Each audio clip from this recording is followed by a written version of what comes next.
Saya mengikuti proses, kita tunggu saja sampai teman-teman di PDI Perjuangan menyampaikan kepada saya, dan tentu semuanya menunggu arahan dari Ibu Ketua Umum.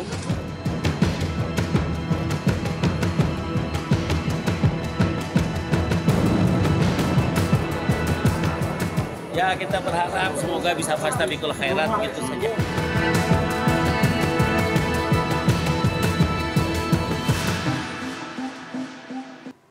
Terima kasih Anda masih bersama kami di Political Show. Tidak jadi diumumkan hari ini calon gubernur dan calon wakil gubernur Jakarta dari PDI Perjuangan masih menyimpan misteri. Sempat santer beredar kabar bahwa Anies Baswedan akan disandingkan dengan kader Banteng Rano Karno. Namun kedua nama itu urung diumumkan oleh Ketua Umum PDI Perjuangan Megawati Soekarno Putri. Bahkan di luar dugaan muncul nama baru dalam bursa calon gubernur Jakarta dari PDI Perjuangan, yakni Sekretaris Kabinet Pramono Anung. Bagaimana nasib Anies Baswedan jelang pendaftaran pilkada yang tinggal hitungan hari? Injury time pilkada Jakarta, PDI Perjuangan meninggalkan Anies Baswedan. Malam ini kita akan membahasnya dengan narasumber yang sudah hadir di studio. Saya perkenalkan satu persatu. Ada Mas Angga Putra, jubirnya Pak Anies Baswedan. Selamat malam Mas Angga. Ada Aryo Seno Bagaskoro, jubir pemenangan pilkada PDI Perjuangan. Selamat malam Mas Seno. Malam Mbak Rifana. Ada Bang Immanuel Ebenezer, politikus Partai Gerindra. Selamat malam Bang Noel. Selamat malam Ana. Direktur Eksekutif Parameter Politik Mas Adi Praitno. Selamat malam Mas Adi. Selamat malam Rifana. Dan seperti biasa karena pemilih muda ini jumlahnya lebih dari 50% di gelaran Pilkada Serentak 2024, kita akan mengundang suara-suara teman-teman pemilih muda dan bergabung langsung di studio CNN Indonesia. Pada malam hari ini ada Himpunan Mahasiswa Hubungan Internasional Universitas Pembangunan Nasional Veteran Jakarta. Saat malam teman-teman dari UPN Veteran, tepuk tangannya. Nanti teman-teman boleh bertanya, kemudian mengungkapkan unek-unek, mengkritisi partai-partai ini kenapa kok maju mundur. Karena tema kita malam hari ini agak sedikit maju mundur ya.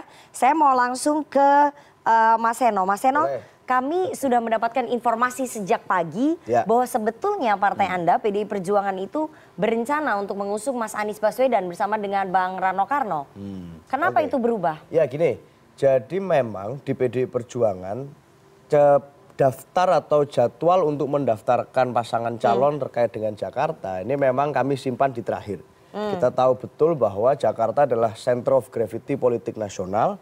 Kita tahu proses di sini begitu melibatkan banyak pihak dan kader internal kami pun ada cukup banyak yang identik dengan Jakarta. Sehingga selain menerima masukan aspirasi dari luar tentang siapa figur-figur yang harus kami calonkan, termasuk dari tokoh-tokoh eksternal yang beredar belakangan, kita juga mendapatkan aspirasi gimana kalau kita godok kader internal kita. Misalnya ada Pak Ahok di sana yang terus muncul.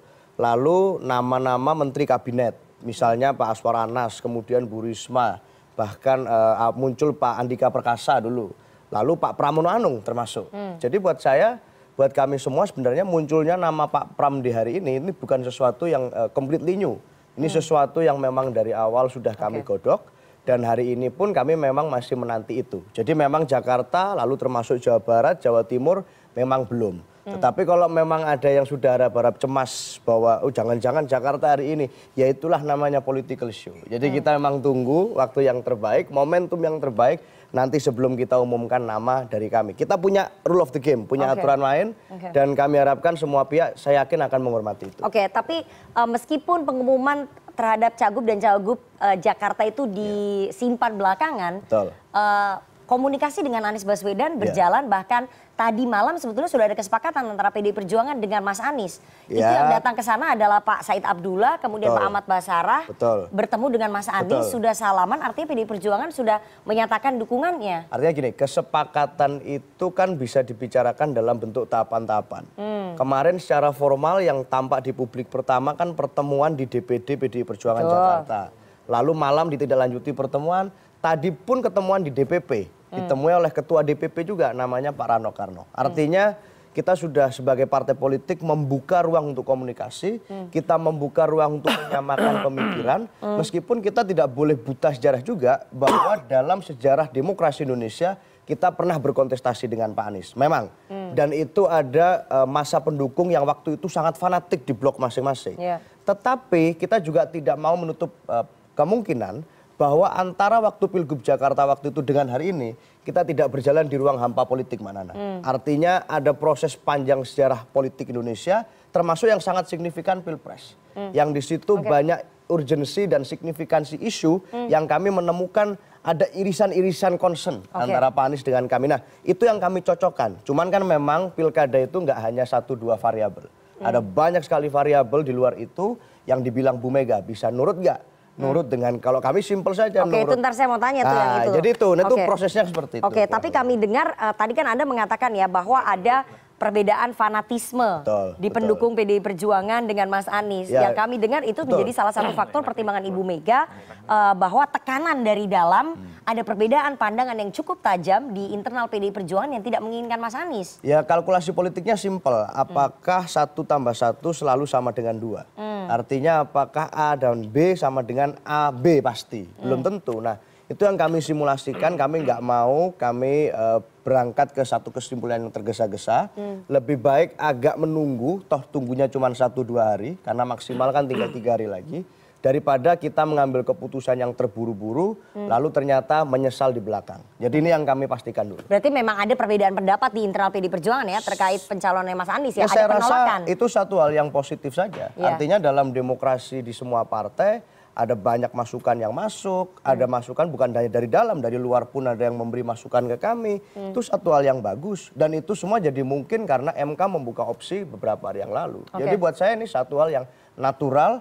Tapi nanti pada saat keputusan sudah keluar, siapapun namanya, mau itu Pak Anies, mau itu Pak Pramono, mau itu siapapun yang diputuskan partai, seluruh mesin politik sudah kami siapkan dengan baik. Oke, tekanannya selain dari dalam, artinya perbedaan pendapat selain dari dalam, juga kami dengar ada tekanan dari luar terhadap PDI Perjuangan supaya tidak mencalonkan Mas Anies, karena ini berkaitan dengan kelangsungan hubungan politik antara PDI Perjuangan dengan pemerintahan baru nantinya, pemerintahannya Pak Prabowo. Ya, kalau itu kan ada faktor. rumor-rumor kabar burung yang beredar. Artinya persoalan apakah MD3 akan didorong lagi atau tidak. Apakah nanti bagaimana kita akan menjalin hubungan dengan teman-teman di partai politik yang lain. Tetapi kan belakangan berapa waktu terakhir ini kabar-kabar burung itu punya kecenderungan untuk menjadi kenyataan. Mendekati kebenaran. Berarti memang ada ancaman itu. Jadi kami berpikir ada tekanan dari luar terhadap PDI Perjuangan mengusung Mas Anies. Rumor atau ke action plan. Tetapi buat kami tidak ada masalah. Biasanya malah pada saat kami diposisikan pada posisi seperti ini, malah kita ambil pilihan sulit itu. Jadi kita tunggu 2 hari ini. Buat saya itu biasa saja PDI Perjuangan mengalami dinamika. Tetapi saya rasa itu tidak mengganggu persoalan. Yang jadi utama tetap satu, mau nurut atau enggak itu poinnya. Oke, mau nurut atau enggak itu nanti saya bahas di segmen selanjutnya. Tapi saya mau ke Mas Angga terlebih dahulu. Mas Angga, saya akan tunjukkan ya foto ini. Ini menarik sekali karena teman-teman media mendapatkan foto ini ketika tadi siang pada saat menunggu di kantor PDI Perjuangan. Bisa ditunjukin nggak fotonya? Ada 2 foto. Foto yang pertama ini menarik sekali bahwa Mas Anies menggunakan batik berwarna merah, agak merah muda kayaknya ya. Kemudian mencium tangan ibundanya dan meminta doa kepada ibundanya terkait apa yang akan beliau dapatkan hari ini. Oke, itu yang pertama. Gambar yang kedua masih menggunakan pakaian yang sama, dari izin kepada ibundanya, Mas Anies menggunakan batik yang sama, berarti di hari yang sama Mas Anies bertemu dengan Pak Rano Karno yang juga diisukan menjadi calon wakil gubernurnya ini. Ini pertemuannya di kantor DPP PDI Perjuangan. Mas Angga, saya mau tanya ya. Ini pertemuannya di kantor DPP PDI Perjuangan? Betul, di kantor DPP Perjuangan di mana Pak Anies diundang untuk bertemu salah satu pimpinan partai di situ. Pak Rano Karno kan juga kalau nggak salah kan ketua DPP PDI Perjuangan bidang budaya. Dan sama-sama mantan gubernur kira-kira gitu ya, satu di Banten, satu di Jakarta. Tentunya kan nggak ada masalah ketika mereka diskusi, sharing pemikiran terkait apa-apa saja sih yang harus dilakukan. Seperti tadi kata Mas Seno, bahwa dalam proses menyamakan visi, menyamakan nilai-nilai antara Pak Anies Baswedan dengan PDI Perjuangan gitu. Jadi ini adalah satu tahapan di mana komunikasi itu berjalan baiklah kira-kira gitu dari keduanya gitu, Pak Anies Baswedan dengan Pak Rano Karno sebagai salah satu ketua DPP di PDI Perjuangan gitu kira-kira. Oke, kenapa ketemunya di hari yang sama pada saat pencalonan ataupun pengumuman pencalonan pilkada? Itu kan bukan suatu kebetulan Mas Angga. Berarti memang yang kami dengar informasinya Pak Anies sudah berada di kantor DPP PDI Perjuangan di Gedung B, tadi Anda katakan kan, di Gedung B pada pukul 11 sebetulnya menanti untuk diumumkan, tapi ada perubahan sikap di PDI Perjuangan. Saya sih nggak tahu bahwa itu akan diumumkan karena kan dari kayaknya undangan yang udah beredar list nama yang diumumkan memang tidak ada DKI Jakarta, tidak ada Jawa Barat, tidak ada Jawa Timur, sehingga posisi Pak Anies datang ke sana ya bertemu dengan Pak Rano Karno, diundang untuk ketemu tindak lanjut dari pertemuan sebelumnya di DPD PDI Perjuangan di Cakung kalau nggak salah gitu ya, ketemu di situ lalu ketemu lagi dengan ketua DPP untuk sharing pengalaman, sharing Ketemu Pak Said. Kalau Pak Said kan malamnya tadi kata Mbak Rifana gitu kan. Jadi proses-proses penyamaan visi dan misi itu tetap terus dilakukan karena kita memahami bahwa Pak Anies punya rekam jejak, PDI Perjuangan juga punya rekam jejak, PDI Perjuangan punya nilai, Pak Anies juga selama jadi gubernur juga punya nilai juga gitu, apa-apa aja yang diperjuangkan dan ke depan mau ngapain gitu. Itu yang harus disamakan sehingga tidak ada tidak ada perbedaan dalam proses nanti ke depan gitu, sehingga pokoknya ke depan nilai-nilai PDI Perjuangan dan nilai Pak Anies itu bisa sinkron dan jalan Artinya bersamaan. bertemu dengan Bang Rano Karno ini adalah bagian dari penjajakan untuk maju bersama menjadi cagup dan cawagup begitu.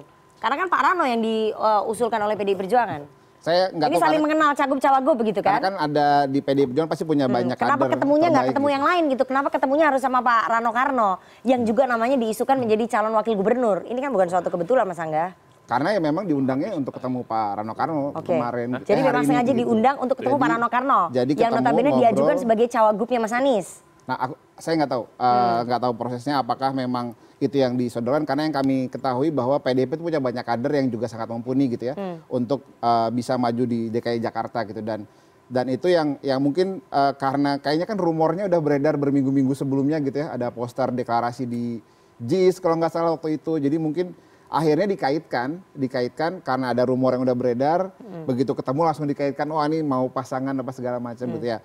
Kita sih terbuka aja, kita terbuka mau sama Pak Rano Karno, mau sama Pak Pramono Anung, mau sama siapapun, apa kira-kira yang penting nilai dan ideologinya sama, nilai dan values-nya sama, bisa jalan beriringan bersama-sama gitu kira-kira.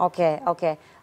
Saya mau ke Mas Adi dulu. Mas Adi, meskipun tadi Mas Seno udah memberikan sedikit bocoran ya, bahwa ada hal-hal yang harus disamakan. Seperti perbedaan pandangan, fanatisme antara pendukungnya Mas Anies dengan pendukungnya PDI Perjuangan, kemudian tekanan-tekanan dari luar.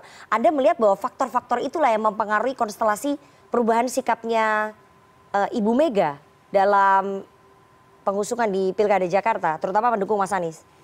Saya kira itu argumen teknis dan cenderung normatif ya. Karena kalau mau jujur sebenarnya secara natural, Anies ini sebenarnya dalam banyak hal cukup sama dengan PDIP. Anies ini adalah alumni Amerika, dia adalah ilmuwan politik yang saat itu di generasinya cukup top. Anies ini adalah aktivis HMI yang kita tahu pemikirannya adalah sangat inklusif, toleran, dan saya kira sangat menjunjung tinggi semangat nasionalisme dan pluralisme, dan mantan rektor Paramadinah. Jadi secara basically Anies ini adalah open minded dan dia cukup terbuka dengan siapapun. Jadi dalam konteks itu sebenarnya PDIP dan Anies itu tidak bisa dihadap-hadapkan. Yang membuat ramai itu karena dulu Anies itu dianggap kanan karena di situ ada PKS, ada 212. Per hari ini tak lagi ada 212, per hari ini tak ada PKS. Jadi Anies ini sudah ihdinas siratal mustaqim, sudah kembali ke jalan yang benar.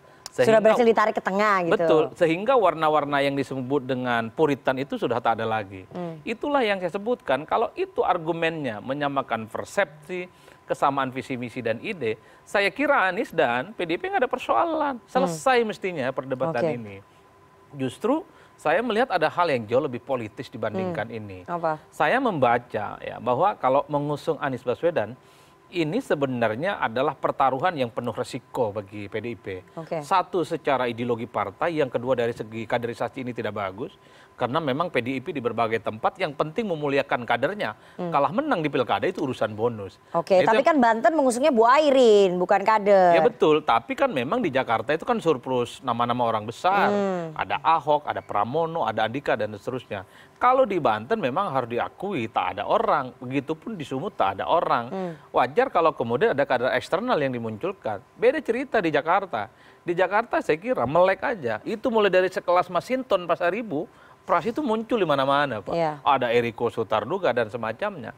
Yang ingin Tapi saya kan katakan, elektabilitasnya nggak tinggi. yang ingin saya katakan adalah ini yang saya sebut sebagai hal-hal sifatnya ideologis dan politis.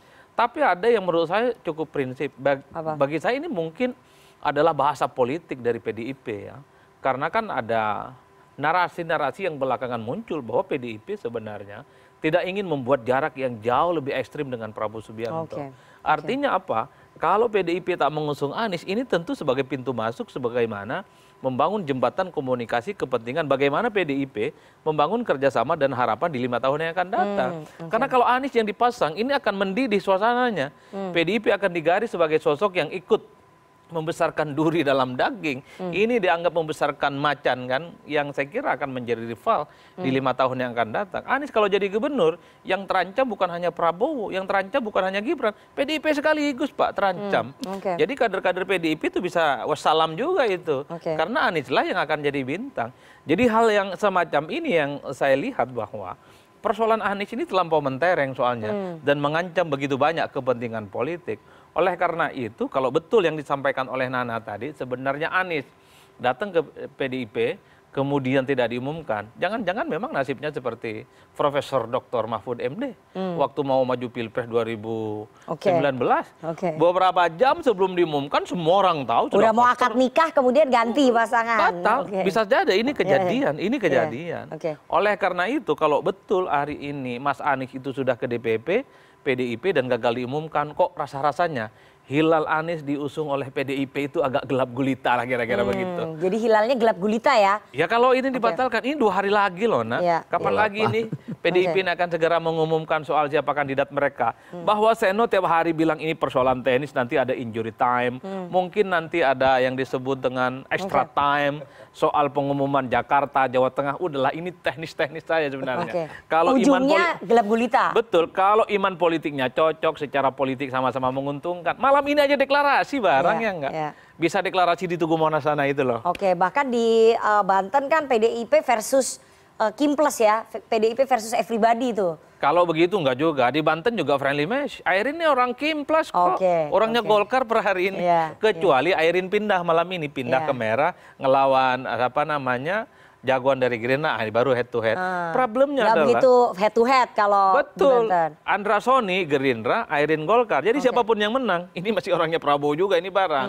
Jadi ini yang saya kira ada kepentingan keberlanjutan itu yang sepertinya dijaga oleh sekian begitu banyak partai Tapi politik. persoalannya, pertanyaannya, kalau memang resiko itu disadari ke depan bahwa kalau memasang Mas Anies Baswedan itu akan mempersulit ataupun membuat distrust ya antara PDI Perjuangan dengan pemerintahan selanjutnya dengan Pak Prabowo Subianto. Kenapa dari awal dijajaki? Itu pertanyaannya.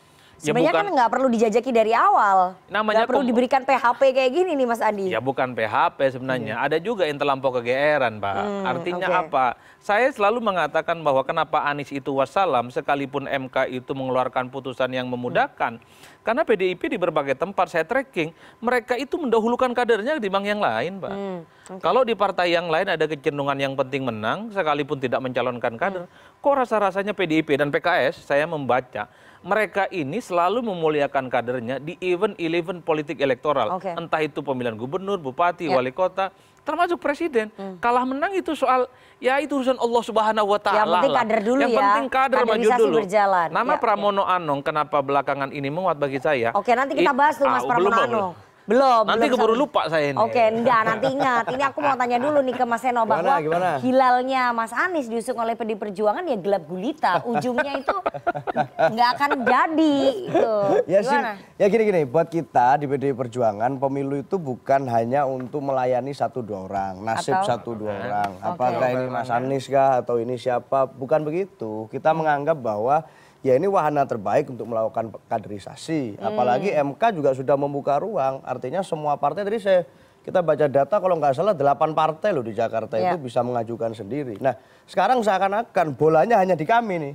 Artinya yang Karena yang punya kesempatan hanya PDI Perjuangan, yang lainnya 12 sudah diborong sama makanya Kim itu Plus. seakan-akan nasib Mas Anies itu hanya tergantung pada kami. Padahal kalau bicara tentang kaderisasi, bicara tentang kesempatan menyerahkan kader terbaiknya untuk bertarung di pilkada, itu bukan hanya kami yang bisa melakukan itu. Bukan hanya kami yang bisa melakukan pengusungan calon sendiri, PKS bisa, semuanya Ya, bisa. partai-partai lain nggak berani. Partai lain bisa. Nah, Masalahnya kami punya keberanian dan bolanya sekarang jadi di kami. Padahal sebenarnya persoalannya kan ini masalah keberanian aja. Siapa yang berani mengusung kadernya, siapa yang berani membaca kehendak rakyat. Dan kita menerima Mas Anies dalam komunikasi itu karena kita tahu kehendak rakyat selain bicara tentang ada nama Pak Ridwan Kamil di survei, juga selalu muncul nama Pak Anies dan Pak Ahok. Itu yang kami lakukan, makanya kami membuka ruang komunikasi. Jadi pertanyaannya akan gelap gulita nggak di ujung? Ya. Karena tadi Anda mengatakan bahwa ya ini kaderisasi ya, ujungnya ngusuk kader sendiri. Sejauh ini masih belum gelap gulita. Karena saya yakin bahwa proses komunikasi itu tidak akan sia-sia juga pada akhirnya. Pasti akan ada sesuatu yang membuat ini menjadi tidak gelap gulita. Tetapi memang proses berjalan, ada tarik-menarik harus diakui iya. Bahwa tadi ada orang yang mengira bahwa oh hari ini akan ada pengumuman Mas Anies, kita harus akui banyak yang mengira seperti itu. Tetapi memang tidak semudah. Bahkan ini dari elit Anda sendiri loh yang membocorkan bahwa memang Mas Anies nanti jam 11 datang diberikan rekom begitu. Ya, itu informasinya dari dalam loh. Itu bentuk aspirasi. Jadi artinya di PDI Perjuangan demokrasinya hidup, semua orang bisa bersuara. Sebelum nanti keputusan final, saya rasa dinamika masih terjadi. Baik, Mas Anies kegeeran Mas Angga kalau menurut Mas Adi Praitno. Terlalu kegeeran, terlalu euforia menanggapi komunikasi PDI Perjuangan yang mungkin biasa saja kalau menurut Mas Eno. Saya nggak tahu sih kalau dianggap kegeeran seperti apa, tapi setiap proses yang dilakukan antara Mas Anies dengan PDI Perjuangan itu selalu dikomunikasikan dulu gitu. Kayak misalnya waktu ke DPD juga komunikasi, pertemuan-pertemuan itu selalu mengabarkan gitu ya. Sehingga kalau misalnya dibilang kegeeran atau enggak, saya juga nggak bisa menilai itu gitu ya. Tapi prosesnya dilakukan dengan komunikasi yang baik gitu antara PDI Perjuangan dan Pak Anies Baswedan, sehingga kayaknya kalau dibilang kegeeran juga saya nggak tahu sih. Kalau dibilang kegeeran itu kan penilaian dari luar ya. Tapi prosesnya dilakukan secara proper, secara baik gitu, komunikasinya lancar sehingga sesuai kesepakatan kedua belah pihak kira-kira gitu. Oke, nggak kegeeran ya, Bang Noel. Jadi tadi disampaikan oleh Mas Adi Praitno bahwa kalau PDI Perjuangan mengusung Anies Baswedan itu akan mempersulit PDI Perjuangan masuk ke dalam pemerintahannya Pak Prabowo dan juga Mas Gibran. Sementara kalau tidak mengusung itu akan lebih mempermudah untuk bisa masuk begitu ya ke Pak Prabowo dan juga Partai Gerindra. Anda melihatnya memang seperti itu dari Kifles? Saya tidak melihat hal itu ya, karena kita ngelihat pada substansinya ke depannya soal demokrasinya. Dengan keputusan MK hari ini itu sebetulnya sesuatu pesan yang bagus ya untuk demokrasi kita ke depan. Artinya ini menjadi tamparan untuk partai-partai besar untuk tidak lagi monopoli dan dominan dalam proses demokrasi kita. Artinya kita harus hormati keputusan MK. Kemudian juga menarik sekali apa yang tadi disampaikan Seno. Seno bicara tentang jangan sampai buta sejarah, gitu loh. Itu menarik menurut saya. Kita sama-sama tahu bahwa Mas Anies punya pengikut yang cukup militan, kemudian Ahok sebagai perwakilan representatif dari PDIP juga punya pengikut yang militan, dan mereka tuh sudah gerasak-gerusuk tuh, saya lihat di media sosial. Kalau PDIP dukung Anies, kami golput, gitu. Itu jangan eksternal itu ya, tekanan-tekanan itu ya. Tapi saya yakin itu mempengaruhi sekali dalam. Enggak, ini dari kacamata Gerindra nih, Gerindra gimana nih melihat analisisnya Mas Adi Praitno bahwa PDI Perjuangan ragu-ragu mengusung Mas Anies karena ini berkaitan dengan kepentingan yang lebih besar untuk pintu masuk PDI Perjuangan ke pemerintahannya Pak Prabowo dan Mas Gibran. Ya, hubungan dengan Gerindra. Apa yang disampaikan Seno itu betul, jangan buta sejarah. Karena tadi apa yang disampaikan Adi Praitno itu, jangan-jangan nanti Anies ini menjadi ancaman, gitu loh, menjadi ancaman. Karena kan 2029 ini kan ya ancaman siapa? Ancamannya Pak Prabowo ya maksudnya? PDIP, buat Prabowo dan semua. Karena jangan-jangan nanti Mas Anies tetap mau jadi calon presiden, gitu loh. Tapi apapun apapun yang terjadi, saya sangat bangga sekali dengan apa yang dilakukan oleh Mas Anies hari ini. Dia datang ke DPP PDIP, dia diundang oleh DPP PDIP. Kita lihat ini kan punya sejarah yang tidak bagus. PDIP dengan Mas Anies. Menurut saya kalau jadi ini adalah kemenangan buat Mas Anies. Kalaupun tidak jadi tetap menjadi kemenangan moral dan politik buat Mas Anies. Kenapa? Dia bisa datang ke partai besar Ya kan lagi butuh tiket. Ini lepas pesan Ini kan lagi butuh tiket. Satu-satunya partai yang memenuhi 7,5% cuman PDI Perjuangan aja. Ya kan nggak mungkin nggak datang. Tumben-tumbenan bela Pak Anies ini. Enggak, emang dari awal pembela Anies. Makanya gue senang sekali kalau seandainya Anies itu didukung oleh PDIP. Oke. Gitu loh. Tapi Gerindra lebih pengen melawan Anies atau tidak melawan Anies di Pilgub Jakarta? Gerindra tidak punya kepentingan soal siapapun yang maju. Masa nggak punya kepentingan Gitu orang Kiples 12 partai diborong semua? Ini kan soal teknis aja, ini kan strategi. Masa mau strategi nggak boleh? Jadi strateginya adalah memborong semua tiket ya supaya lawan nggak bisa maju. Biar aklamasi aja, tak usah ini lagi. Biar kenapa? Biar nanti tidak lagi rakyat menjadi dieksploitasi hanya konflik-konflik elit. Capek kita, kasihan. Udah aklamasi aja, misalnya Anies lah, misalnya Ridwan Kamil, daripada nanti proses demokrasi nggak begitu. Ada hak pilih rakyat yang harus dijaga. Ini juga sama-sama dihina kok. Emang rakyat tidak dihina hari ini, dipertontonkan. Nggak malu kita ngeliatnya dulu Anies dicaci maki, kemudian hari ini didukung, kemudian diundang, kan malu. Nah kita kalau mau benar-benar punya komitmen kesepakatan politik yang baik, kesepakatan ideologis yang selalu disampaikan oleh kawan-kawan PDI, ya sudah aklamasi aja, ribet.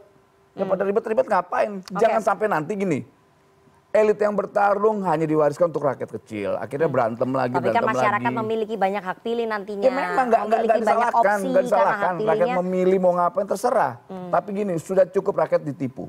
Sudah cukup rakyat dieksploitasi oleh gerakan-gerakan politik para politisi busuk yang hanya setiap 5 tahunan mencari suara rakyat. Ujung-ujungnya tinggal kok. Oke, baik. Nanti kita akan bahas lebih dalam ya soal pidato Ibu Megawati Soekarno Putri yang menyindir tampaknya soal mendompleng. Ini menyindir siapa sebetulnya? Tapi kita harus jeda terlebih dahulu.